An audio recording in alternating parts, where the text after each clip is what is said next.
Hi అండి అందరికీ. సాంబార్‌ని ఏ విధంగా ప్రిపేర్ చేయాలో ఇప్పుడు మనం ప్రాసెస్‌ని చూద్దాము. ఒక కప్పు కందిపప్పును తీసుకొని శుభ్రంగా కడిగి కుక్కర్‌లోకి వేసుకొని 3 విజిల్స్ వచ్చే వరకు పప్పును మెత్తగా ఉడికించుకోవాలి. దీనిని పక్కన పెట్టుకొని మరియు స్టవ్ వెలిగించుకొని ఒక గిన్నె పెట్టుకొని ఇందులో కొంచెం ఆయిల్‌ని వేసి ఆయిల్ వేడి అయ్యాక పోపు దినుసులు వేసుకొని కట్ చేసిన ఆనియన్స్ వేసుకోవాలి. అలాగే కట్ చేసిన బెండకాయ మరియు క్యారెట్, సోరకాయ ముక్కలను కూడా వేసుకొని కలపాలి. చిటికెడు పసుపుని, కొంచెం అల్లం పేస్ట్‌ని మరియు కరివేపాకును కూడా వేసుకొని కలుపుకొని మూత పెట్టుకోవాలి.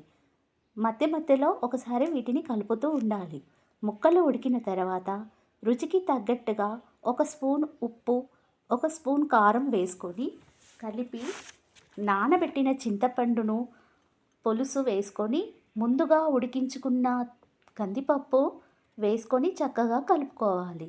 తర్వాత కొన్ని వాటర్‌ని యాడ్ చేసి చక్కగా కలిపి ఒక స్పూన్ బెల్లం పొడిని వేసి కలుపుకోవాలి.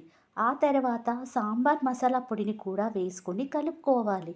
ఈ విధంగా ఒక ఉడుకు వచ్చిన తర్వాత ఫైనల్‌గా కొత్తిమీరను యాడ్ చేసి స్టవ్ ఆఫ్ చేయాలి. అంతే, సాంబార్ రెడీ.